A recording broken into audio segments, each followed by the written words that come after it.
Hello, Arnon. Thanks to be here. You're very welcome. Happy to be here. Thank you for inviting me. I'm happy to see you. It's a long time we don't see each other. As you know, this interview is about teaching and the school system in general. So, before to start the interview, I would like to give you the chance to introduce yourself. Okay, so my name is Arnon Shahar. I'm from Tel Aviv, Israel, and I used to be a teacher about 7 years ago. I was a teacher for 6 years. My perspective will be probably not very satisfying. For me, teaching was very difficult. Eventually, I left the work because it was too difficult for me personally. I had my own personal problems dealing with authority and keeping the class on task. So eventually I left. Since leaving, I've been working in a small cafe and teaching privately and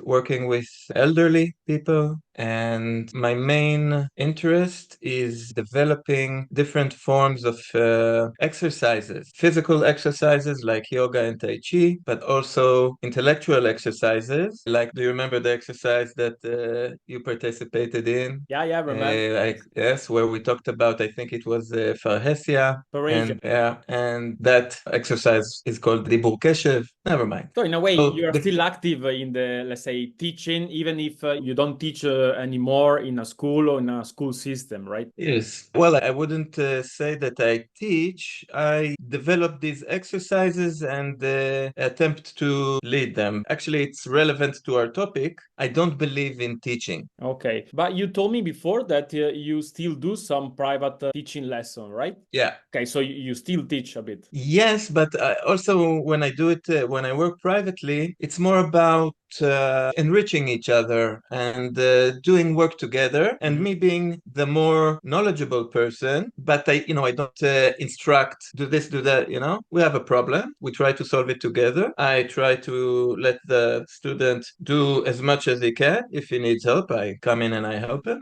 If there's something he doesn't understand, I try to explain. But, I don't like the position of authority. Okay, so you're more a helper than a teacher. Yes. Okay, but before to go on with, let's say, new questions about teaching, since you said that you live in Tel Aviv, right? Yeah. As we all know, the situation over there is quite difficult, and I would like to give you the chance to say how, for example, you live the war, and maybe if you could tell us something about how people perceive that war in Tel Aviv. So also in Israel, in Tel Aviv, the thoughts about the war are very different between the people. There is a very kind of strong polarization. So before the war began, polarization was very strong in Israel. There were kind of the right and religious people and the left and secular people. Something like that. So thoughts about the war are very divided and it's very tough for everyone. The situation is terrible and it's terrible for Israeli people. It's terrible for the Palestinians. It's not a good situation and there doesn't seem to be a solution in sight. Seems like a very, very difficult position. The Hamas in Gaza have worked on this war for many years, developing the tunnels under Gaza, and the whole situation is very difficult. Could you say how this situation affect your day life or the day life people over there in Tel Aviv? First of all, when you look at the television or listen to the radio, everything is about the war. Now it's maybe coming back a little bit, but you have like only news all day long. So I don't watch television, I don't listen to the radio, but people around me, my family, some of them watch the news a lot. And so there's a lot of news, and everyone is always thinking about the hostages or the soldiers. So many people have died. Almost everyone knows someone who died in this war. And it's all very sad and very depressing. Everyone is quite depressed. Very depressing Like situation. it's like a nightmare you live every day in your life.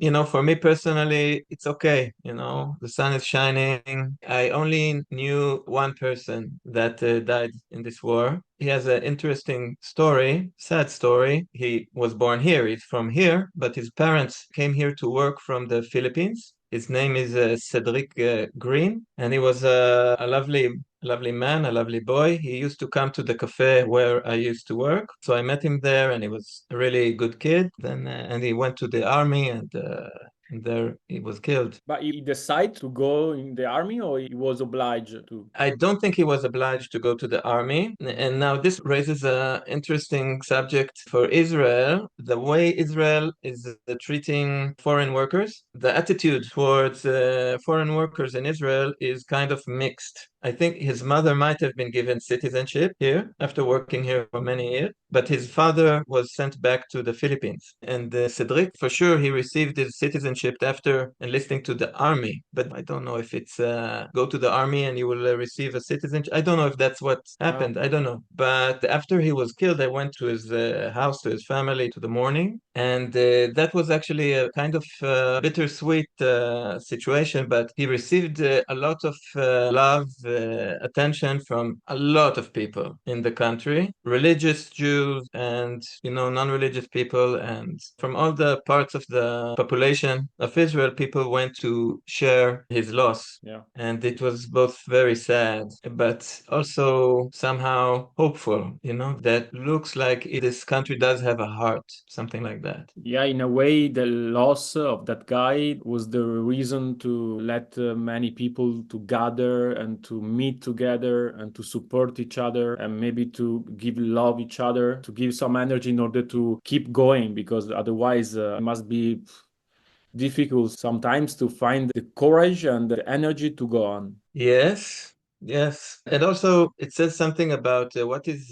one of the main things that is dividing Israeli society today, this question about the importance of religion. So the right wing tends to be very religious today. Mm. So for me, it touched this point of this guy who was probably, I don't think he was Jewish, I think he was Christian, and getting this love also from religious people. That was because me as a secular Jew, I tend to think about the religious people. If he's not a Jew, they won't care about him, and I was happy to be wrong. They did care, and they came, people that probably never knew him and came to pay their respects, and I like that. Yeah, so in a way you notice that inside people there is something that go over all the difference of religion, of beliefs. There is something that is more important, and maybe is I don't know, love, or maybe the capacity to share together feelings and some values that go over also the religions. Yeah. But let me ask you, would you say are more the people want the war in Israel and in Tel Aviv, or more people that are against it? I think it's more or less half and half. Okay. The dividing question now, more or less, is do we agree to stop the war to free the hostages? Hamas says, more or less, I'm not sure, or some people hope, if we say that we stop the war, they will release the hostages. And the other side says we cannot stop the war. We have to end the war by destroying Hamas. And they say that destroying Hamas is more important than releasing the hostages alive. Okay. This is not so simple as I put it, but this is kind of the Yeah, more or less is divide. are the two position that are fighting each other right now. Yeah. The two main positions. Also, of course, there are people that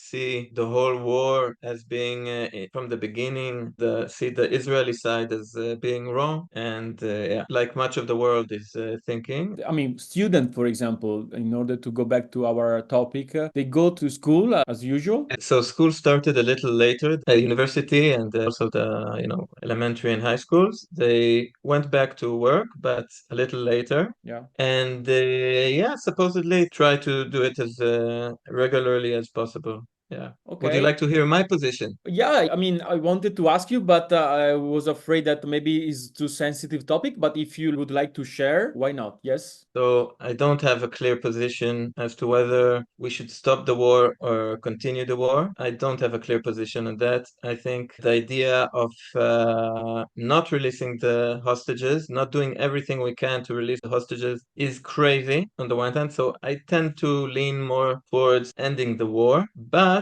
I'm thinking about if we stop the war, that means Hamas has won the war because Hamas just need to stay alive to win this war, the way I see it, the way I understand it. And if we let them live and let them win this war, they said that they will continue doing this as much as they can, doing what they did on the 7th of October. And if we let them win, that will give them and other organizations that have similar points of view, it will give them an incentive to try again, to do it again. Okay, so you think that it's better to Israel to keep fighting until you win against Hamas, right?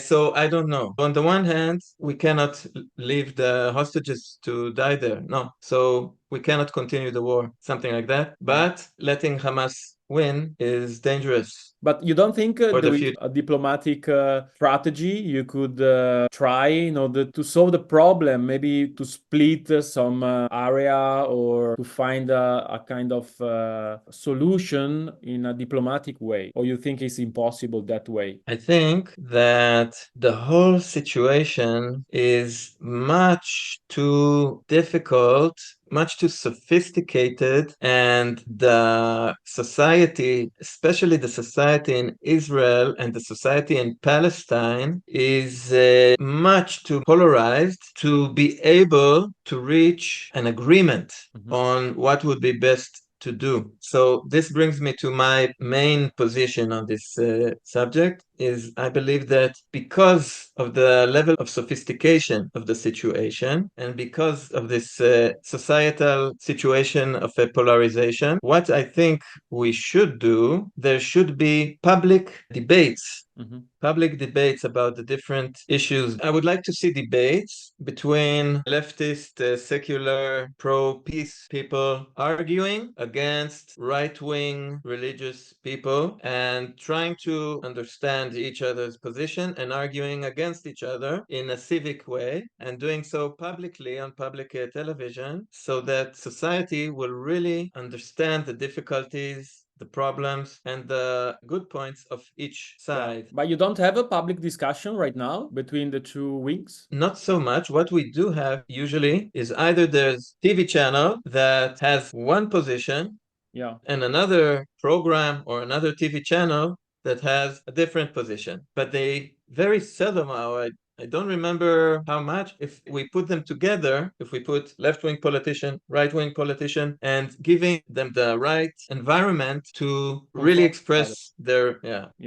But I don't think it's by chance that they don't confront each other. Maybe, like you said, the position are too far away from each other and the situation is too fucked up. Even maybe to discuss it is something too deep, too complicated, and maybe even too sacred for people in order to put words on it. But I agree with you, that would be, I think, something useful. And do you think that, for example, schools and university could help to create such an environment in order to give the opportunity to these politicians or people who have opposite point of view about this situation to confront each other? I think that schools, of course, they have the power to do so, but they will never do so. Why? Not never, but nowadays not. Why? Because, well, let's begin with in Israel today, no, they won't do it today in Israel. Why? Because of the majority rule. Today in Israel,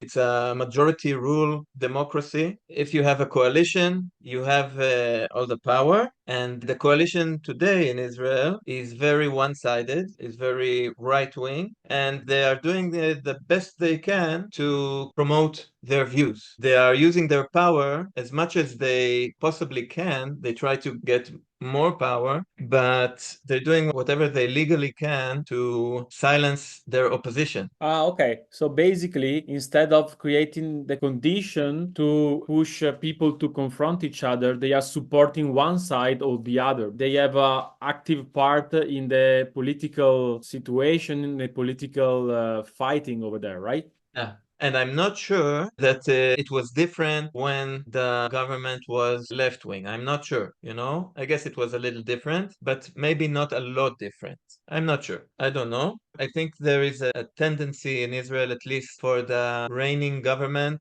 to promote its own agenda. And this relates, of course, to what we're discussing, to education and education today, what I believe good education is. And I think how we see education in the past, it goes well with this idea of propaganda through education. So there is a lot of propaganda in the school system nowadays. Yes, and I think it's not even intentional, but I believe that whenever you have this a system that is based on the idea of knowledge and authority, then you have kind of propaganda. Maybe you have read, you know, like Paulo Ferreira, the Brazilian educationer. No, I heard about it from another interview I made a few months ago, but I never read it. Oh, it's very interesting. And there are others. There's also Alexander Sutherland Daniel from England, who founded the Summerhill School. And so there are different anti-authoritarian systems of school, of education. I don't know if they are perfect, but I think they are more on the direction that I think education should be. But let me ask you, Arnon, do you think there is a link between the presence of propaganda in the school system and your rejection for the authority and for the teaching job as well? I don't think, no. Also, I'm using the word propaganda, but it's a bit too strong. There is a little bit propaganda, I think, but I think even without explicit propaganda, the authoritative system of education, the way it is today, which is an authority that knows what is right and what is wrong and teaches this to the children. This is right, this is wrong, this is problematic, yeah. It's interesting, this topic, even to know better the Israeli school system. How religion relate with the school system? Because, for example, in Italy, the school system is not religious, but if you want, you can have 1 hour per week where there is a teacher that speaks about religion in general, or maybe especially about Catholic religion, of course. But the student can decide, yeah, and all the other subjects are not related with the religion. How it is this relationship between these two fields in your country? So in my country, in Israel, there are at least, well, actually, there are much more. There are at least 5 different school systems. Okay. You have the regular secular school system. You have different religious school systems, different religious sects, Yeah. and they have different religious schools. It's another big debate in Israel. In some religious sects, they don't teach regular courses. They don't teach mathematics. They don't teach English. They don't teach these core lessons. They just teach the Torah and religious subjects. And there's also Arab secular system and the Arab Christian system. So it's very divided. And also you have the special schools, you have the democratic schools, and you have like different private schools that work very differently. And in which school did you work? I worked for 2 years in a democratic school, Yeah. for 1 year in a kind of army school. Okay. It's a Air Force engineering high school, something like that. Yeah. And for 3 years, I worked in a high school, in a regular secular high school, which taught Oscar's material. Ah, okay. Oscar Yeah. Benifier, you mean? Yeah. And which experience did you like the most among these three different type of school you taught in? The third experience, the regular secular high school. Why? Good question. I don't know. It being kind of ordinary, non-presumptuous. Do you know what I mean? No? Like the democratic school, kind of a little bit elitist. Ah, okay. Yeah. Something elitist. The kids were fine, the staff were amazing, but something about it made it, to me, a little bit elitist. And in the regular school, it was kind of more normal, and people saw themselves as being regular people, and that made me feel more comfortable. It sounds funny that a school that is called democratic ends up to be for an elite of people. Yeah, that's interesting. You're right. I interview another guy who lives in Germany and who teaches in a democratic school. And he told me that the students have the freedom to choose their own subject to study. And if they don't want to study anything, they have the right not to do it. Is that the case in your school as well? Yeah, Ah, more or okay. less, yeah. Okay, so it's the opposite of an authoritarian school, the democratic one. I'm actually not so sure about that Okay, explain. because I think that in a sense, the authority was given to, not entirely, but a lot of authority was given to the children. Ah, it's funny. It's not the teacher are authoritarian, but the children become authoritarian in the democratic system. Something like that. Ah, nice, Something interesting. like that. So Like basically, you as a teacher, you had to obey to the children. sometimes, and that's okay. I'm not against that. But I think that giving the children the authority to or the freedom to say if they want to study or don't want to study, I think that's not exactly the correct meaning of anti-authoritarianism. It's an answer, but it's not the only answer, and I don't think it's the best answer. I think there's a better answer, which I thought about it through an experience in La Chapelle. So basically, the idea is that if you leave too much freedom to the student, it's not that good as you could imagine. It's not that good leaving him to himself, I think, or giving him this much freedom. Well, I think it's not the best option. Maybe you remember we had an experience in La Chapelle. We had a workshop that Ed Widgers, he did a workshop of Socratic dialogue, I think it's called, where we sat in a big circle and he wrote whatever we said on the whiteboard. Yeah, okay. We had a philosophical question, a philosophical problem that we had to reach a consensual agreement. All the 40 people in the circle, there was a question, what is justice? I don't remember the question. Yeah. And we had to reach an agreement about the answer to this question. Yeah. And the whole process, for me, it was an amazing experience. And this, I think, is the correct way of practicing anti-authoritarian structure. Ah, okay. I see your idea. But going back to your own experience as a teacher, what did you teach? I mainly taught English, Okay. but also a little bit philosophy through Oscar's program and a little bit of math. And what did you like the most in your job? I know that you already said that you didn't like that experience so much, and that's why you drop it. But could you remember if there was something you enjoy in teaching? Yes, of course. So my biggest problem as a teacher was class control. I couldn't control the class. I had no real charisma or authority within me, and the kids felt it, and they would just more or less do whatever they wanted. And I would try to control the class, but I didn't really succeed doing it. But at the same time, although it was very difficult for me, but I always liked the children. They were all good kids. Although I suffered from the interaction from, a professional point of view, or it was very difficult for me. But I liked being with these children and talking to them. Yeah, that's an experience I enjoyed. But like you said, that the most difficult part was the management of the classroom, right? Yes. Yeah. It's Yeah. funny because at the beginning of the interview, you said that you don't like the authority and also the authority that is implied in teaching, and that's why you don't like teaching. You remember? That was maybe the very same reason why you had this, let's say, difficult in order to keep in control the classroom. Yeah. Yeah. It's interesting. So, in a way, you don't like power, but at the same time, you need power. You need to impose a bit the power in order to teach. Yeah. That's why I think teaching is wrong. Okay. So, basically, you think that teaching is wrong because you have a bad conception of power. Yeah.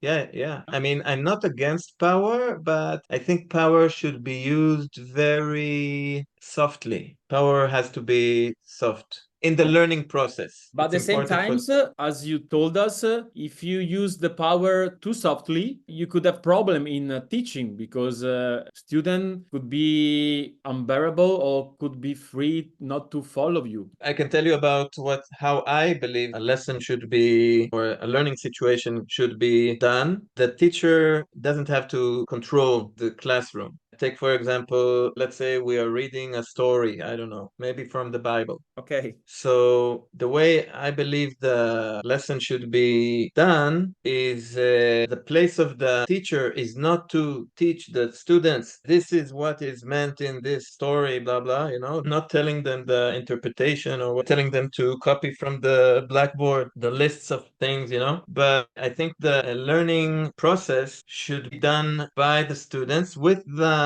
teacher as a helper. So for instance, we read this story. So I ask maybe one of the kids to read the story loudly. Afterwards, we can pass it on to other students. And I ask, I took from that session of Socratic dialogue. Whenever one of the students listens or hears something that he doesn't understand, doesn't agree with, or has something interesting to say about it, he stops, and the person who is reading the text has to stop, and he says either the question or the comment that he has to say, and that maybe creates a discussion. Maybe someone says something funny reminds him of something funny that happened to him, and so on. It creates a conversation, and whenever this dynamic finishes, we go back to reading. The important thing is the process, and the content the teacher brings is very minimal, and the students, from their own processes and their own life, they create the process.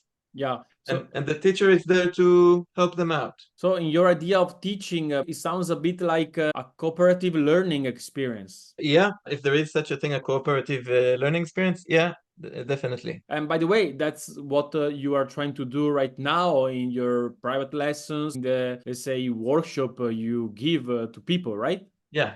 Do they work or no? How would you judge this way to teach right now? I think it is the best way to teach, but from on the surface point of view, it might not look very good because a lot of the time I have a pupil that I like very much. I work with him on math, and he hates math. He hates it with a vengeance. Ever since he was young, he hated it. So he has like emotional difficulties with this subject, and because of his emotional difficulties with this subject, he needs to do many things before we actually get to the math. We talk about different things and things that happen to him during the week and things that interest him and different problems. And then at some point we reach the math problem. And also my aim is not to teach him everything he needs to know. That's one of my aims, but it's not the main aim. My main aim is to help him feel better about this subject. So when he will feel good enough about it, he could do it himself. He won't need me. So basically, you are there to help students to reduce the anxiety and to improve their own relationship with the studying and learning and the different subjects they are supposed to know. Yeah, because the regular school system, it pushes the material, it pushes the subjects, they try to push it into the kids' heads, and they have all these exams that only make the anxiety greater. And the children, instead of enjoying and really getting into the subjects,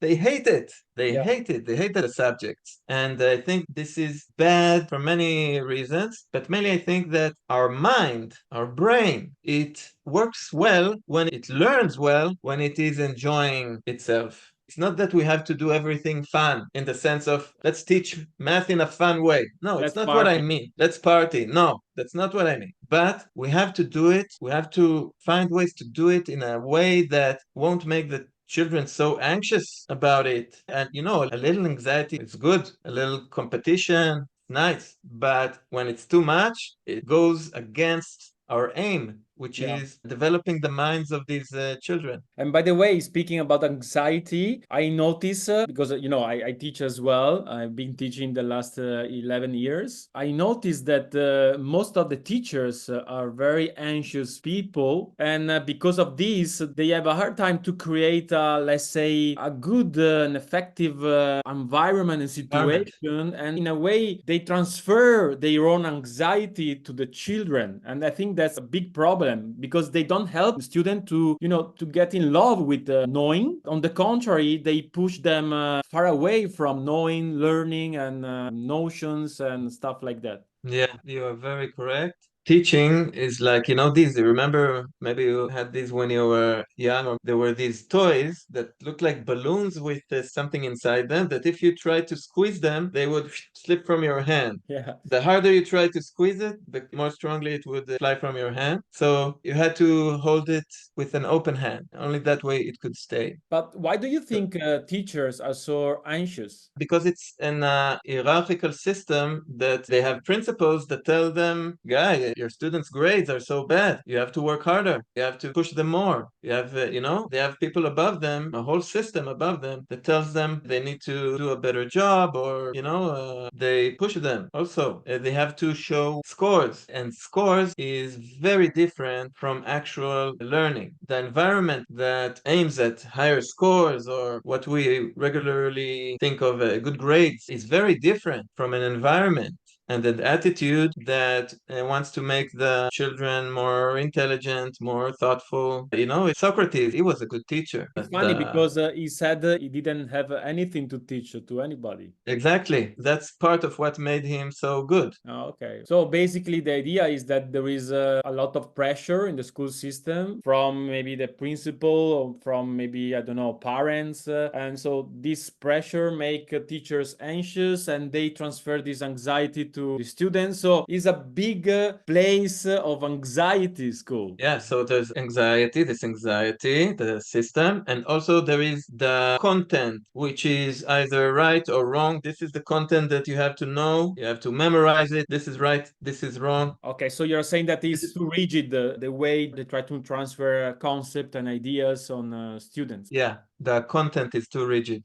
Yeah. Yeah. By the way, speaking about evaluation and grades, I think the problem is not the grade itself, is how you think about the grade, how you relate about the grade. Because the grade could be just an instrument to push some people that don't understand how important is learning to try to learn something. But of course, if you think that the grades are a kind of judgment of the person and grades is the only thing that values in the school system, of course, it becomes an obsession and it becomes a problem for teachers and students at the same time. Yeah, true. As a teacher, also as a private teacher, I think tests are good. I used to like tests because I thought it gave the students a good place to check their knowledge, to see how well they know something. Yeah, you can do that. It's fine, I believe. I think tests are a very good place for self-correction. I think self-correction is an important process of learning. So I'm not sure, but maybe I would keep tests, but release like any score. I don't know.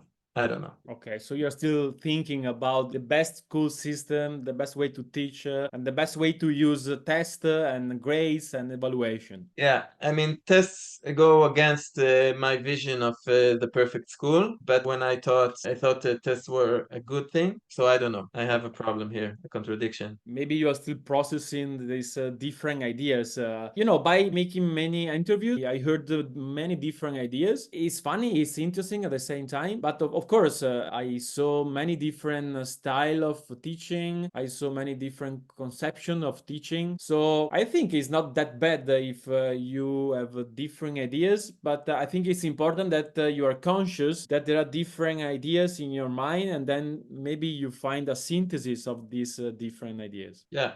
Yeah. Yeah. And by the way, you have maybe some advice. I know that you have a bad conception of teaching and of yourself as a teacher, but maybe you could try to use your experience in order to give some advice to other people who are trying to approach the school system, or they are starting as a teachers. So what would you say to them? I think what I would tell them is I think the most important thing for you as a teacher that you should strive for is that you feel comfortable in your position. Find the ways that make coming to school and coming into the classroom, find the ways to make it comfortable for you. That is the most important thing. If you are not comfortable, you won't succeed. To succeed, you have to find at least, I don't mean total comfort, it will never be totally comfortable, probably, but to feel comfortable with your pupils, with your position. And each person might have different ways to do that, but making that your first priority, finding comfort in your position. This I learned from yoga. Finding comfort in your position is the most important thing. You make me think about myself when I started teaching. I remember I was not comfortable at all with myself as a teacher. I remember I had the impression not to be prepared enough every day, which is a very bad feeling. In a way, I think I had a kind of imposter syndrome because I have this idea of the perfect teacher and I felt myself so far away from that ideal. So it took a long time before I start to enjoy actually teaching and to feel comfortable in my position. And I have to admit that by studying and by reaching a higher level of preparation, yeah, that helps a lot in be good with yourself when you are there. Even because when you know that you are prepared, you have the chance to fear less what you don't know. I give you an example. When I started teaching, I was so afraid that student could ask me question I couldn't answer. Yeah, I was so afraid. I felt ashamed when it happened. And sometimes I also made up some answer instead of admitting that I didn't know. Yeah. And paradoxically, now that I've been studying a lot in the last 11 years, I say often I don't know. I have less fear than before to admit my ignorance. Yeah. And I think that it's very important for students as well to see that in a way the teacher is humble and he is not afraid to admit that he doesn't know something. Plus, I think is a consequence of the idea that I don't feel a bad teacher anymore. I think I improve my conception of myself as a teacher. I accept myself more, and by accepting myself more, I have less fear, less anxiety. By the way, now I like when a student asks me something I don't know because I see the chance to learn something new with them. Yeah. So in a way, we transform ourselves in a research group and we try together to find an answer by thinking or by doing some research. And I think that's very important for students to be involved in such a process. Yeah, that sounds lovely. But you're right. I think it's very difficult. I remember I struggled for many years. I felt shitty. Now, sometimes I do also, but I must admit that now, yes, I reconcile with my limits as a teacher and I can recognize also my qualities as a teacher. And I think that's very important. Yeah. Yeah, I want to add something. Something that sadly I did not do, but I think it's a very good idea. And that is to make a habit of recording your lessons and to listen to the recording afterwards. Because we have to, by looking back at what we said and how we dealt with different situations, especially troublesome situations, we can improve ourselves in a much faster way. You made me laugh because just this year at the beginning, I had this idea to record all my lessons and to share them with the student. But after 3 weeks, the principal of my school obliged me to stop it because he was What? afraid for the privacy, Mm. legal system. Because if the voice of the student and sometimes the image of the student get in the video, there may be problem with parents and stuff. So basically, I tried to do what what you are suggesting, but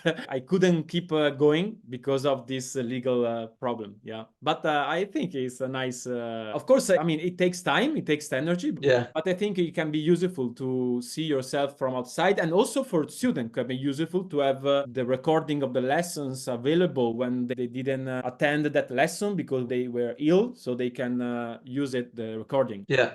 So I think even if it won't be available for your students, I think it's a good idea, not every time, but once in a while to record your lesson and to listen to it by yourself, to look for mistakes or things you could improve. Yeah, okay. Okay, Arnon. So I am done with the question. If you want to add something, a comment or anything, you can do it right now. Thank you. No, I had a pleasant time talking with you, and I don't have anything more to say. Thank you very much, Arnon, to share your experience, not just as a teacher, but also as a person who lives in a, let's say, difficult situation. So thanks for sharing your feelings, ideas, and experience about, let's say, your life and also your experience as a teacher. I hope that people who will see this recording will find it interesting and they could use your advice maybe to improve their own teaching experience. Thank you. I hope so too. Arnon, see you sometime in the future, I hope. I hope so too. Bye, Andrea.